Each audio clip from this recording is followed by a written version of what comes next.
بسم اللہ الرحمن الرحیم۔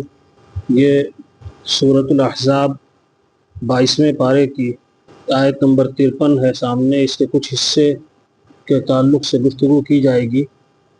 فرمایا اس میں معاشرت کے آداب بتائے گئے ہیں، رہن سہن کے آداب کیا ہونے چاہیے، طریقہ کیا ہونا چاہیے۔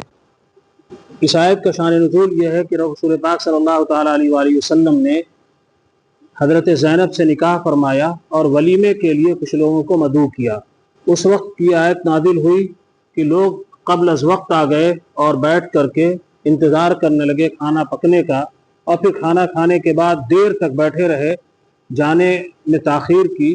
تو اس وقت یہ آیت نازل ہوئی کہ ایسا کرنا مناسب نہیں ہے۔ اس آپ کے اوقات بے حد مشغول ہوتے تھے، آپ کا ہر لمحہ مصروف تھا، آپ کا وقت ضائع ہوا، جس پر آپ کو تکلیف ہوئی۔ آپ نے ان کو تو نہیں کچھ کہا، لیکن قرآن کی آیت نازل ہوئی۔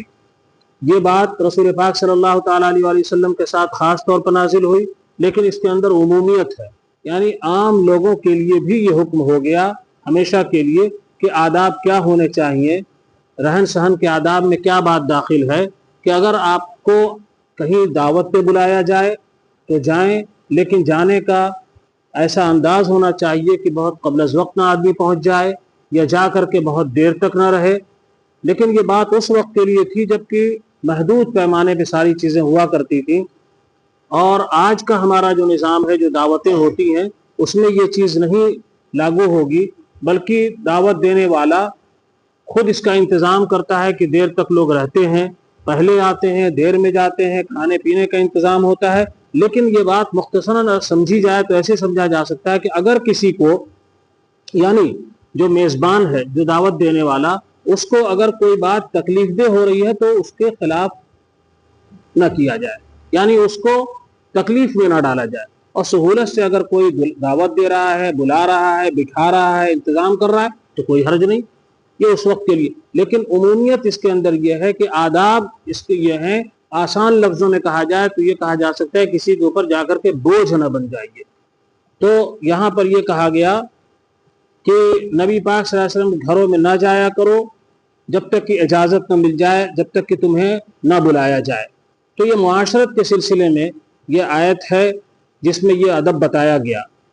نبی تو لحاظ کر لیں گے جیسا کہ آپ نے لحاظ فرمایا، لیکن اللہ تبارک و تعالی صحیح بات، سچ بات فرما دیتا ہے۔ تو اس آیت کے ضمن میں جو بات کہی گئی کہ بغیر بلائے نہ جاؤ، تو 18ویں پارے کی سورہ نور کی آیتیں ہیں، اس میں بھی قریب قریب ایسا ہی حکم ہے، جس نے کہا کہ اے ایمان والو، کسی کے گھر میں، اپنے گھر کے علاوہ کسی گھر میں مت جاؤ یہاں تک کہ تم اجازت لے لو اور سلام کر لو وہاں والوں کو، یہ تمہارے لیے بہتر ہے۔ یہ ایک پورا مسئلہ ہے اجازت کا، یعنی کسی کے گھر آدمی اگر جا رہا ہے تو جانے کے وقت وہاں اجازت لے لے۔ اجازت کا طریقہ کیا ہے؟ سب سے اچھا طریقہ لکھا گیا ہے کہ سلام ہے، السلام علیکم کہو، اجازت لے، اجازت مل جائے تو جائے۔ اب آج کے طریقوں میں بیل ہے، گھنٹی بھی ہے، گھنٹی بجا دیا جائے، گھنٹی بجا کر کے اپنے آمد کی اطلاع دی جائے۔ اگر اندر سے جواب مل رہا ہے تو ملاقات کی جائے، اگر نہیں ملاقات کا موقع ہے، ہو سکتا ہے کہ صاحب خانہ کسی مشغولیت میں ہو، وہ نہیں ملنا چاہتا، تو آگے بھی بات آ رہی ہے کہ فَإِن لَمْ تَجِدُوا فِيهَا أَحَدًا فَلَا تَدْخُلُوهَا، اگر وہاں کسی کو نہ پاؤ تو تم نہ جاؤ۔ نہیں، تمہارا گھر تو ہے نہیں، کسی دوسرے کے گھر گئے ہو، اگر وہاں اجازت نہیں ملی یا کوئی تمہیں نہیں ملا تو وہاں سے، اور تمہیں اجازت نہیں دی گئی تو تم وہاں سے واپس ہو لو۔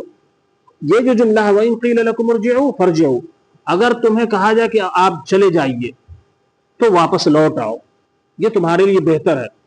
یہ کہہ کر کے بتا دیا گیا کہ اگر اجازت نہیں مل رہی ہے، کوئی جواب نہیں مل رہا ہے، یا یہ کہا جا رہا ہے کہ اس وقت آپ جائیں تو لوٹ آؤ، اور اس سے کبیرہ خاطر نہ ہو، بددل نہ ہو کہ صاحب ہم کو تو لوٹا دیا گیا، بلکہ یہ تمہارے حق میں بہتر ہے لوٹ آنا۔ اور یہ جو آیتیں، یہ جو باتیں کہی گئی اس میں، یہ میں نے عرض کیا جیسا کہ معاشرت کے سلسلے میں، رہن سہن کے سلسلے میں ایک سنہرے اصول ہے گویا کہ کس طرح سے رہنا چاہیے۔ جب جایا جائے دروازے پر، سلام کیا جائے یا آواز دی جائے، تو آپ صلی اللہ علیہ وسلم کا معمول تھا کہ آپ بالکل سامنے نہیں کھڑے ہوتے تھے، بلکہ دائیں یا بائیں کھڑے ہوا جائے، تاکہ اچھا وہ وقت ایسا تھا کہ اس وقت گھروں پہ پردے نہیں ہوتے تھے، بے پردگی کا پورا پورا خطرہ تھا. آج تو ایسا نہیں ہے، لیکن پھر بھی بہتر یہ ہے کہ بالکل سامنے نہ کھڑا ہوا جائے تاکہ ایسا نہ ہو کہ گھر پہ نگاہ پڑے، بے پردگی ہو. ادب یہ ہے کہ دائیں یا بائیں کھڑے ہوا جائے، یہ مناسب طریقہ ہے. اسی اجازت کے سلسلے، یہ اجازت کا بڑا اہم مسئلہ ہے. اس میں عام طور پہ اچھے اچھے لوگوں سے کوتاہی ہوتی ہے. اچھے اچھے لوگ اس کا خیال نہیں کرتے، پڑھے لکھے لوگ اس میں کوتاہی کر دیتے ہیں. اسی سلسلے میں آج جو ہمارے پاس ایک آلہ ہے ٹیلی فون کی شکل میں، اس میں بھی یہی بات آئے گی. لکھا ہے علماء نے کہ اگر آپ کے پاس فون ہے تو جس سے بات کرنی ہے، فون پہ آپ بات کر رہے ہیں، تو اس میں لحاظ کریں کہ اس کا وقت بہت زیادہ ضائع نہ کیا. بہت زیادہ کیا مطلب؟ اس کا وقت ضائع ہی نہ کیا جائے. کوئی بہت مصروف آدمی ہوتا ہے، علم میں مشغول ہے، اس کے اوقات فارغ نہیں ہے، تو اس سے پوچھ لیا جائے آپ اس وقت بات کر سکتے ہیں یا آپ کے لیے کون وقت بہتر ہوگا. اس سے زیادہ بہتر طریقہ، اب آپ کہیں گے صاحب اتنا وقت کس کے پاس ہے؟ یہ بات کسی ایمرجنسی کے لیے نہیں ہے. ایمرجنسی میں تو آدمی کسی بھی وقت کچھ کر سکتا ہے، لیکن بہتر یہ ہے کہ کسی کو فون کیا جائے تو اس سے پوچھ لے کہ آپ اس وقت بات کر سکتے ہیں، آپ کے پاس وقت ہے تو کہ ہاں بالکل، تو بات کر لیجئے. یا تھوڑی سی کرنی ہے، تھوڑی سی ہم کر لیتے ہیں. طویل گفتگو کرنا وہ بھی مناسب نہیں ہے، ادب کے خلاف بات ہے. اور اس سے بہتر تو یہ ہے کہ آج کل سہولیات اور ہیں کہ میسج کے ذریعے اجازت لے لی جائے کہ ہم آپ سے بات کرنا چاہتے ہیں، کون سا وقت آپ کا فارغ ہوگا آپ ہمیں بتا دیں تاکہ ہم آپ سے بات کر لیں. وہ فوراً کرتا ہے، فوراً کر لے. بعد میں یہ ٹیلی فون کے سلسلے میں بھی ہے، اس میں بھی بڑی احتیاطی ہوتی ہے کہ جب ٹیلی فون لگا دیا گیا تو ہم طویل تر گفتگو کرتے ہیں اور یہ نہیں پتہ چلتا کہ اب ہم اس کا وقت کتنا ضائع کر رہے ہیں. کوئی مشغول آدمی ہے، اس کا نماز کا وقت ہے یا اس کے اوقات ایسے ہیں کہ وہ وقت زیادہ دے نہیں سکتا، تو اس کا لحاظ کیا جائے. یہ سب باتیں اسی ضمن میں آئیں گی.